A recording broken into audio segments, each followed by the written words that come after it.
C'est votre humble serviteur, président Cisco Ipanzi du Parlement de Boubas Kapela, le chef du département de la section Kalam. Na sengi na biso ebele bazo na biso na ngonga oyo na pesi bino ba bonjour e ba na pokwa ba bonsoir na bino mais aboza koyeba to uti wapi to komi wapi pe tozo kende wapi mokonzi ya mboka tango asoki pouvoir lobi yango bien akutaki Congo nanu ekomi na banorme te ya kobenga yango pays fallait aréunir badonné ebele po tobenga Congo pays. Akutaki désordre dans tous les secteurs. Akuti désordre dans le secteur de l'administration en Moka. Akuti désordre dans le secteur de la mine. Akuti désordre dans le secteur de la justice. Akuti désordre dans le secteur de la diplomatie. Akuti désordre dans le secteur de l'armée, de l'armée et de la police. Donc tous les secteurs en Moka, ils avaient un désordre. Il y a un moment qu'on s'en Moka, il faut réunir, donner belé pour Congo comme on a une norme. Et comme État et comme pays. Mais jusqu'à preuve de contraire, Congo n'a pas commis pays. Il y a un moment, quand on a le voyage dans l'Est, à accueillir que j'ai une révélation belée. À comprendre que Bafiti, Bandoki à Congo, Bazati na armée. Ma konzambo, quand il y a 21 000 hommes, mais quand on s'agit de 16 dans le niveau Est, à coûté 10 000 hommes. Na bateni na bango, na miso na bango.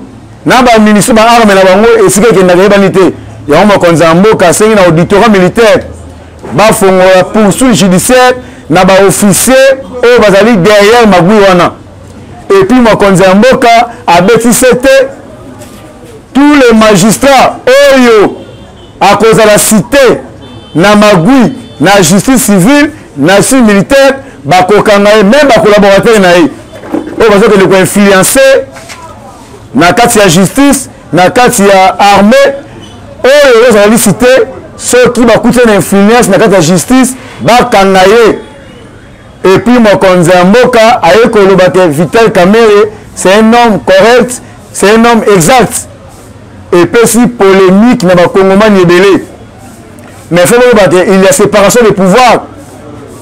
Il y a une différence entre institution président de la République na institution cours et tribunaux. D'ailleurs, nous avons 4 institutions. Institution président de la République, institution gouvernement, institution parlement, na institution cours et tribunaux. Mais quand le chef de l'État a dit que Vital Kamerhe c'est un homme sérieux, c'est un homme honnête. Et lui, quand il a dit que mokonzi mboka Vital Kamerhe azali innocent ou bien Vital Kamerhe azali coupable. Et là, que les Congolais belé bazo comprendre été yango wana mokonzi mboka lobaki yango état qu'un individu ou bien état que institution président de la République amoni que na parcours politique na Vital Kamerhe azali correct azali sérieux mais tant Vital Kamerhe a na justice to landaki yango en direct na ba Congolais azali banda na to wana kati to mona ki esambeli ya Vital Kamerhe tout le monde qui est sans Amida, tout le monde qui est sans Soraya, tout le monde qui a une déclaration il y a moi dans beaucoup de Bengi Masaro. Baye kotu na Vital Kamerhe. Vital Kamerhe ba question bela répondre ki yango te. Batuni Amida. Mbongo ko na compte na na période de détournement et outi wapi. Amida bina za commerçante. Ba seigneur numéro ya registre de commerce. Azana yangote batuni Masaro maintenant ko pesa ki Soraya oza bande ko ebele o kombo na mutuka kombo ya Soraya yango moni justice congolais ba comprendre que ba compte Vital Kamerhe zo viré na ba compte ya Amida na ba compte ya Soraya na compte ya Masaro et là qui pendant période de détournement tant on sali recours na cour d'appel justice bayoki avocat na ye mais au moni que Vital Kamerhe a coopéré qui na justice pour na azongisa ba bien oyo ya détournaki lelo ndako Kamerhe et continue na compte ya l'état ba compte ya Amida ya Kamerhe et zongi na compte ya l'état aux avis gonflé pendant période de détournement et puis bandako ya Soraya o ba pesa que pendant période de détournement et zongi na compte ya l'état yango moni justice et le lié 7 ans a commis 13 ans de prison. C'est pour vous dire que la loi est dit, mais c'est la loi. Justice est constaté que Kamé est coupable. Et non chef de l'État. Mais quand on a dit que Kamé est innocent ou bien coupable. Ils ont tous sorti médiatiquement qu'il y a grande diplomatie. Et puis le chef de l'État jamais reconnaît que Moutou Aza Moïbi, Aza justice. En tout cas, peuple congolais, bien que Mokonza Mboka Azali institution président de la République. Et puis il y a une grande différence entre institution président de la République et présidence de la République. Président de la République, c'est une institution.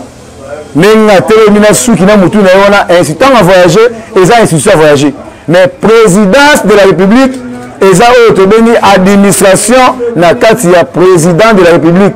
Tout le monde a conseiller, tout le monde a chargé les ports et sport, tout ça comme on a l'administration du président de la République, devenu présidence de la République. En tout cas, chers combattants, vous savez la différence sur le peuple congolais. Et puis, tout le monde qui a bien que Mokonzi Mboka a frappé les bisous dans le niveau de portefeuille. Tous les mandataires au cabinet de bisous et belé bazami ba détourner le monde de l'État. Et puis, dans portefeuille, tout le monde qui Mokonzi Mboka a frappé la diplomatie. Ambassadeur au cabinet et belé bazami étranger. Aujourd'hui, l'ambassade du Congo, mais ceux qui ont tali ambassadeur étranger, directeur de cabinet étranger, chargé à protocole étranger, huissier étranger, mais au moins l'ambassade du Congo. Baza et belé, notre Mokonzamboka a frappé la diplomatie. Tous les ambassadeurs au cabinet qui baza kobe cette diplomatie en Mboka. Mokonzamboka a l'ongla en bloc. Et puis la territorial, l'inspecteur territorial, Bougumestre, ça a une vision et chef de l'État. Mokonza Mboka a batouana, a bango libanda, a la biso batou, oh, bakosala musala, na vision, il y a le peuple d'abord. Et puis, coup du chapeau, Makambuto Senga qui Mokonza Mboka, tout le monde qui a commis qu'on frappé en haut, tout le monde le mandataire public de l'État, qui cité dans le rapport à l'IGF. Ministre, premier ministre a saigné conformément à la parole du chef de l'État. Batouan, je vais la disposition de justice, battre la vision mandataire, la vision, il y a chef de l'État. En tout cas, le chef de l'État, coup de chapeau, tout le monde qui a bossé, tout le monde qui a exécuté. Et puis, le gouverneur de la banque de Gracias Mutombo, il a favorisé la carte visa. Coup de chapeau na chef de l'État, néné hors d'état de nuit, a bimé la banque au Pessibiso, au Tobengi, na Combo, ancien cadre na Fonds monétaire international. Maman a dit ce malango kabedimui. En tout cas, tu peux se faire mandat au Sala Moussala pour la vision, il y a le peuple d'abord. Tu as posé à $, et tu as moutou na sema ko likolo. Tu as posé à $, et kita. Tous les gens ont biloko kita. Et puis, coup de chapeau, na ndenge de Mélébiso, gouverneur adjoint, na Congo ya Dieudonné Fikiri Alimas, na Congo ya William Pambupambu, vice-gouverneur, na ndenge nommé na administration ya banque, monsieur Thomas Batetele, Prince Leta Tumba, Elongo Isemoli, Hélène Moukeni, Jean-Sélé Ilema, Georges Chilenge, Ame Wameso, Obagali nommé l'administration, il y a Banque centrale, et puis tu peux subir une fiction mandat, Bossala Moussala, pour la vision, il y a le peuple d'abord, et non vision relevante d'abord, le code Barosso Kolongwa. En tout cas, chef de l'État, coup de chapeau. Et puis Makambotali baisse des prix alimentaires. Et là, les Congolais, ils ont un sujet, ils ont un débat, ils ont une facilité inutile. Le lot, Mokonza Mboka a fait instruction dans le Conseil des ministres. Et puis, le ministre de l'économie a appliqué conformément à la loi organique. Article 7, dans l'article 10, il y a réduction de prix.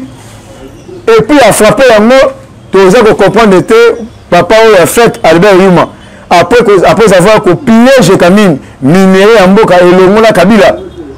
Alandi peuple congolais, tina réduction la plus à Biloko. Wana tuebiso Albert Yuma, au komona peuple congolais na zéna yo. D'ailleurs, ils ont tout le monde au côté de la liberté. Bino Albert Yuma, ils ont mérité pendant ce pas en public. Parce que vous avez battu le piller le public, oh, tina poche ba congolais. Tolobi yango, Biloko ekokita à l'immédiat et puis sans condition. Parce que le Premier ministre est déjà instruit le ministre de l'économie à sa disposition correcte. Et puis le ministre de l'économie peut appliquer yango, à lobby yango très bien. Oh, à Koyo Kate, pour na kokitisa biloko wana, à cause de la frappe na rigueur de la loi. Et puis le ministre de l'économie n'a pas expert. Oh, mon konzambo la sina Namibie. Bah, qu'est-ce que ça va contrôle? Bah, coûte carton à 65 $. Bah, coûte carton à plus de 4 $. Carton à Panzi 5 $. Mais comme à Congo, na maman Olive égal. Abonné au gaman, à ça égal. À Zuba prix, à Zone Matissana, opérateur économique, balingi. Ok, na pays, moi, côté dans le monde, au comment on opérateur économique, à banda commencer à prix le lengue au yalingi. C'est inacceptable, c'est inadmissible.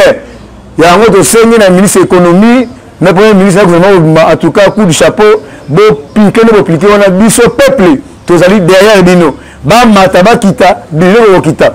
Opérateur économique, mon côté, à la Congo, à Tchoba, pour imaginer, non, il y a l'indi. Au sommet, carton à 65 $. Au lieu d'avoir la Congo à 55 $, 50 $. Carton à coût, ce sommet à 5 $. Au lieu d'avoir à 75 $. Carton à pied, ce sommet à 5 $, 4 $. Au lieu d'avoir à 35, 40 $. Au niveau de bénéfice, il y a 1200%. Mais biso ba Congolais, tout ça qu'on souffre, bino boti libanda, na ba pire kanabino, boyo ko sarushi en Congo, à les Congolais, à s'appauvrir de plus en plus. Il y a une grâce, il y a vision à chef de l'État, le col à Kiti Babilo qu'on a et Kiti n'a plus abordable. Et que ça a été l'opérateur économique, bah sommi, bah perdre. Na biso, au-delà de somma, to perdre. Tout le monde a besoin d'un bénéfice naïf. Un bénéfice normal, plus abordable. Et là, tu as un bénéfice débordé, qu'on a même prix d'achat est comme à fois 1000. Et là, nous sommes connus le peuple congolais. Et on a invité tous les peuples congolais, tous à la derrière vision à chef de l'État, tous à la derrière baisse de prix alimentaire, tous piqués, tous tindikabando qui a Congo. On va dire qu'on commence à bien encore.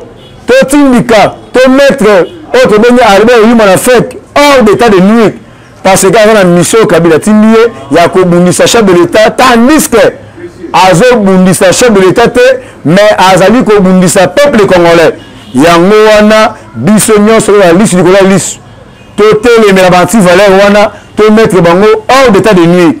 Makambo Etali loi à Noël Chani, cher combattant. Mataba kita loi wana et qu'on a appliqué dans l'Assemblée nationale et puis et qu'on a promulgué la chef de l'État. Parce que loi wana est si congolais valeur. Le autre aussi qu'on a président Bapaya. Tala n'est pas de tout imboka. Ce que la fonction publique au Kokuta dans le ministère de la Finance, Rwanda dans matricule, Ouganda dans matricule, mais le Congolais va vendre la chômette. Basé na matriculité, boni étranger a cause matricule na kati ya Congo. Lelo oyo soki Rwanda comme premier pays à production de colta parce que Kabila a pesaki bango colta ya Congolais. Yango wana tokosenga na loi no chone za appliquer et za la promulguer et kota en vigueur et puis etika la bongo libéra na libéla avant za la président de la République, avant za la premier ministre. Avant Zala, gouverneur de la banque, chef d'état-major général, numéro 1 ANR, il y a la police, il y a l'armée, dans le poste régalien de notre souveraineté. Tout d'abord, il faut la Congolais de père et de mère. Dans l'article 7, il y a Constitution Mobutu, et le Baki Yango. Et puis, dans l'article 72, il y a Constitution Abisso. Et le Biboé. Avant la candidat président de la République, il faut à la Congolais d'origine. L'article 10 expliquait mieux aux Congolais d'origine. yango wana chers combattants, chers Congolais, tous à la derrière loi Noël Tchani. Peuple congolais peut soutenir loi wana avec dernière énergie et ça pour l'intérêt peuple congolais. Batunion seront s'agiter pour loi wana il est bazali ba ini ya peuple congolais, bazali ba ini ya Congo, bazali ba congolais te, bande ko na biso ba katange ba yango Congo za katanga te. Congo ezali bande ko so ba nundu, Congo za bande so ba kasaye, ya bande ko so ba Congo central, ya bande ko so Équateur, ya o katanga, ya Kisangani boyoma, ya bande ko na biso nyonso tout o ba ba congolais. Botika ko fabriquer biso ba étranger, bo pesi bango ba kombo et puis ba komi ba congolais, ba komi ko luka, ba kota na gestion ya mboka ba ko ba chef de l'état, chose grave. Ba ko ya ko piller minerai ya Congo, ba ko ya ko bebisa Congo, ba tuana soki ba kozala ba conseiller, eza mabete. Soki ba kozala ministre, eza mabete. Soki ba kozala na FECOFA, eza mabete. Soki ba kozala commerce, eza mabete. Tout le monde a ba wara. Bandeso ba West Africain ba yena Congo ba sa commerce ya café Touba ba oteka bilamba muta pesi ba masate mais to moni ba Zambien to moni ba Rwandais ba Burundais ba Ougandais ba yena Congo ba ya classe mais ba tinami na politique ya Congo kaka pona ko piller minerai yango wana loi Noël Tchani et kozala appliquer et peut kozala promulguer to mettre bandoki ya Congo libanda ma konzamo esa bango bolo wana sorcellerie bokota na intérêt ya peuple et bien bachaki tembe o mokonza mboka abengi bato bandoki non mokonza mboka bolongo na sorcellerie kindoki ezala kolia motu boye te mais ntango ozonuire peuple congolais après ozobenga patriote ntango wana tv obi cher peuple mais peuple ozoyeba peuple europe ko oyo bomoki opiyaki yango mokonza mboka baki bolongwa na sorcellerie bozonga na ka ya peuple congolais. Et puis makambo oyo etali gratuité et enseignement de base. Ministre de l'économie a bakiseli enseignant 100 000 francs congolais. Et puis année eza koya. Année oyo ezali koya boye bayango uniforme ofele, chakos ofele, bakaye ofele, ketch ofele, bic ofele, minerval ofele, kolia na récréation ofele. Bacheli bango cantine scolaire.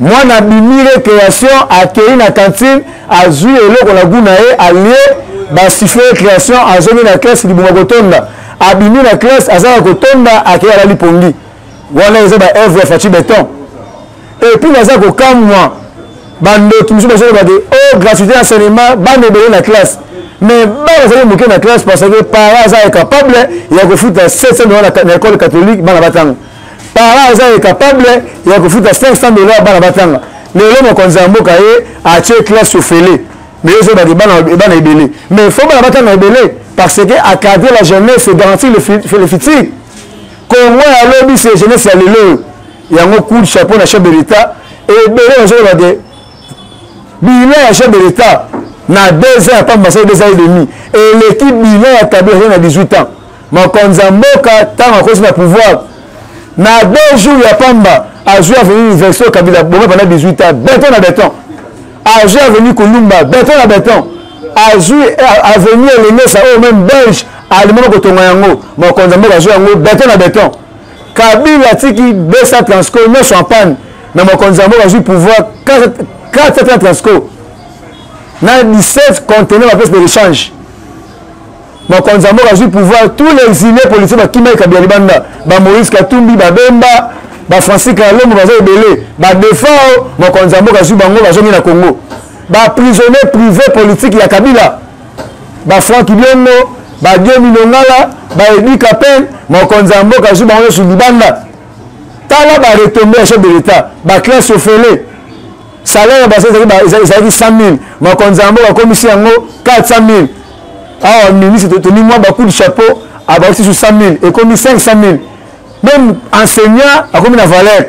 Il y a que son pantalon, amélie moi Castel, après c'est la même madame peut bon en provision. Mais enseignant les alaki a joué salaire.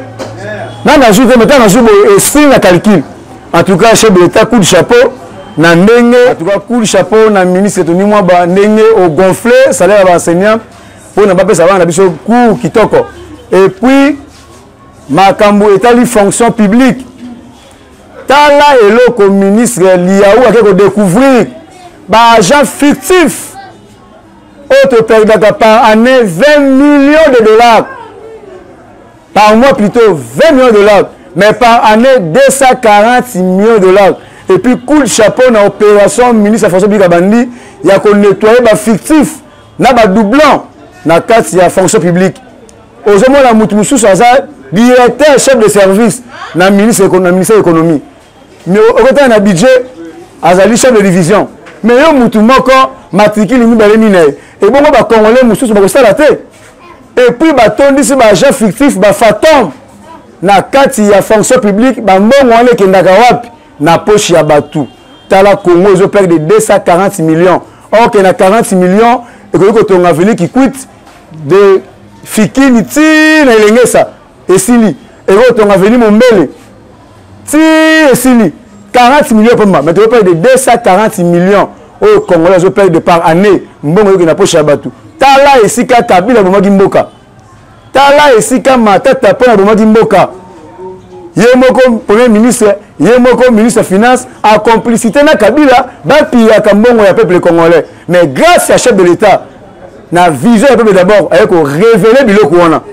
En tout cas, ministre des Finances, Marcel Liaou, coup de chapeau. Et puis na kosenga merci na ba sénateur ndenge ba comprendre que état de droit vision Mokonzambo que ça lui socle la justice. Ba respecter procédure ya séparation des pouvoirs.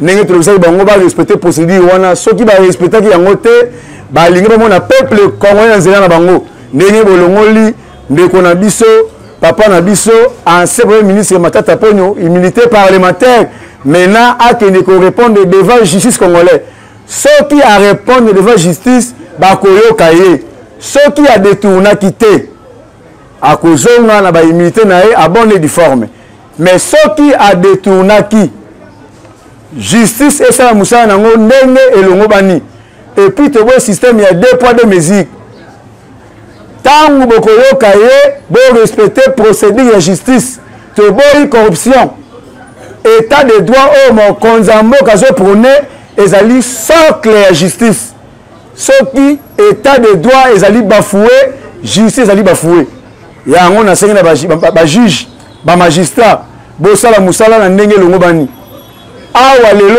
oyo tangu bamoni ba fictif ya fonction publique tangu batu wana bakotya bango devant justice congolais ou bien ndenge Deo Gracias appuye mbongo na kati ya banque centrale na bakarte visa tangu bakotya devant justice ekoma o acharnement ekoma o bazo écarter candidat président de la République na élection 2023 ekoma o ezali ba règlement de compte non Mokonzambo babaki à confiner dans le passé, mais justice a ça moussa nango et pas votre côté justice mo indépendant et là au même justice au chef de l'État a la même mise non chef de l'État va dire que tous les Congolais va que nous la justice ceux qui sont chef de l'État na influence la justice mais tout le monde que Mokonzambo a ici ba juge même ba collaborateur na ba conseiller na o ya ko na influence na justice bokangaye bochai na prison à sala baloko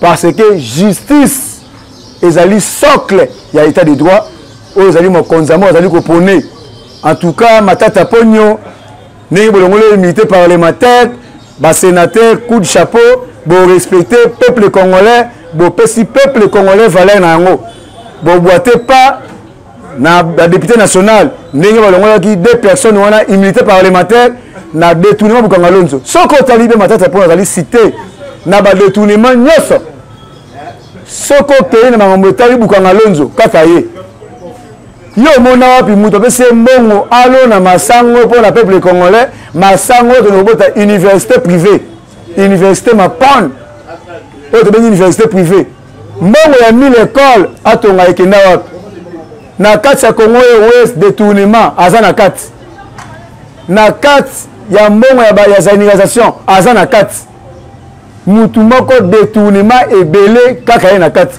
mais boko protéger pour na nini en tout cas coup du chapeau na ndenge boboité pas na vision le peuple d'abord et puis na kati ya CEC autre bengi centre d'expertise d'exploitation des diamants PCA na assistant financier na directeur financier bakangi ba na mission dans la prison directeur général DGA ba prendre de foot ba kimina mbongo ebele ba détourner 17 millions de dollars ba mandaté ya PCA ya CEC et puis na Congo Airways ba autre changer na RVA ba changer mandataire coup de chapeau na chef de l'État na ba doit sali awa tout le monde que peuple congolais sur valeur na et puis makambo oyo etali INC bazali ko senga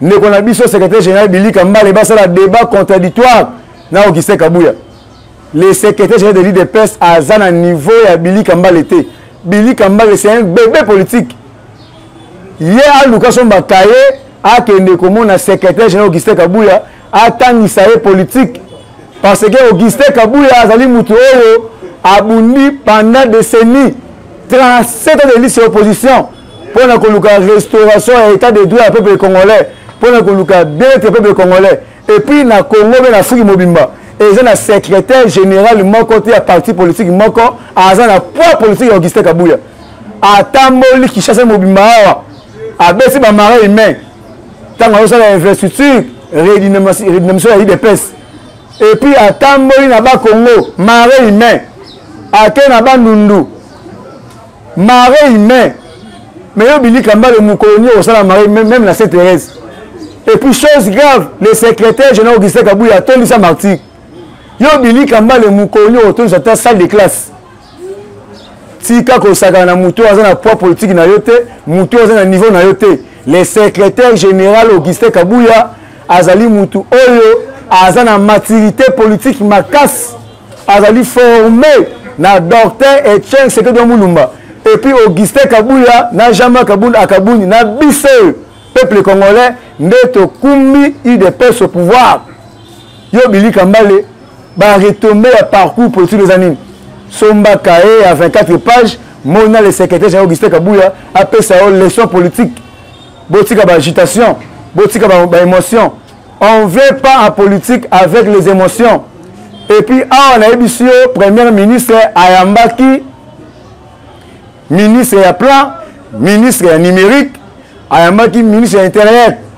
oyo bengi maître Axelo oyo bengi ministre ya numérique oyo bengi Ebera Kolongele apesi bango feuille de route babanda ko préparer recensement mokonzi mboka na discours na ye oya kataki coalition FCC cash alobaki yango très bien toko banda recensement na 2022 ah ben instruit déjà feuille de route to banda recensement conformément à la constitution parce que to sali ma ponomi na Congo to tire ko ça élection té vous avez ba formalité avant que ne ma ponomi conformément à la constitution il faut que ne recensement Kabila avec bien que à tricher ba élection et yango aboto ba nombre ya ba congolais nanu ba congolais té ba rwandais ba carte électeur ba ko voter Kabila mais lelo mo konzambo kanito na recensement to ba qui est congolais qui n'est pas congolais lelo oyo ba pesi insouciant to na recensement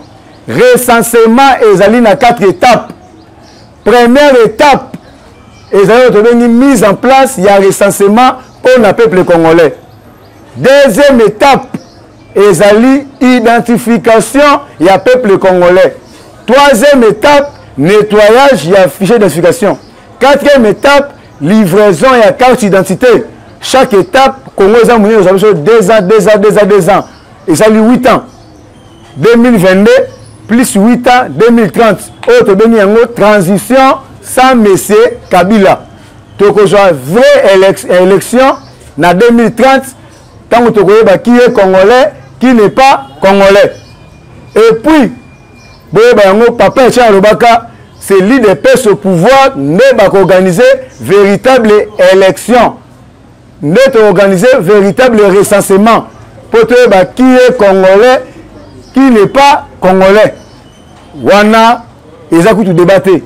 Congolais, ou véritable congolais, à cause de la débat parce que mboka ezaki infiltré na ba étranger ebele mboka ezaki infiltré na ba rwandais ebele na ba burundais ebele tina kati ya armée tina kati ya la police tina kati ya net surtout na peuple kolobate na ba institution ya mboka kolobate yango wana chers congolais to soutenir recensement to soutenir vision ya chef de l'état ya kobalaye tous les étrangers base à la libanda ya mboka na biso.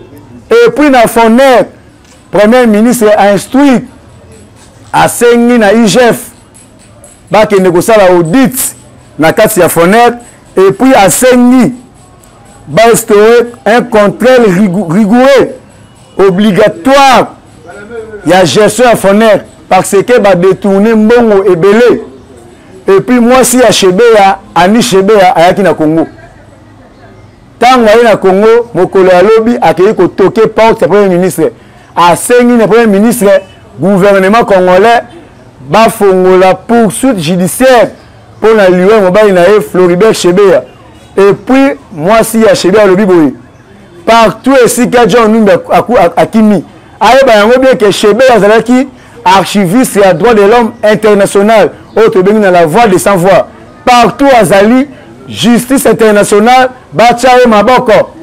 Et puis Kalev Mouton à prendre de fuite à Kimi na Congo c'est là refi balobi aza na pays moko ya Afrique mais comme je ba na noté mais déjà Kimi na Congo mais azo senga la justice congolais ba ça la dossier za la ni pour la laver tandis que bango ba kanisa que Kabila kolongo na pouvoir te Kabila ko na seko ba assassiner peuple ba bomba peuple ba torturer peuple mais nzamba la kate avec le peuple congolais le Fatih Béton chef de l'état ba komi ko ki ma justice yango na sengi na makonzi ya mboka tango mutu azali cité na IGF azali cité na ba tuerie na ba détournement directement avant que na justice boche la biso na disposition ya sécurité aza na résidence surveillée parce que rapport ya IGF ba mandataire ebele baza cité mais toujours de la fuite ba mandataire ebele ba kimi Congo na mbongo ebele ya mboka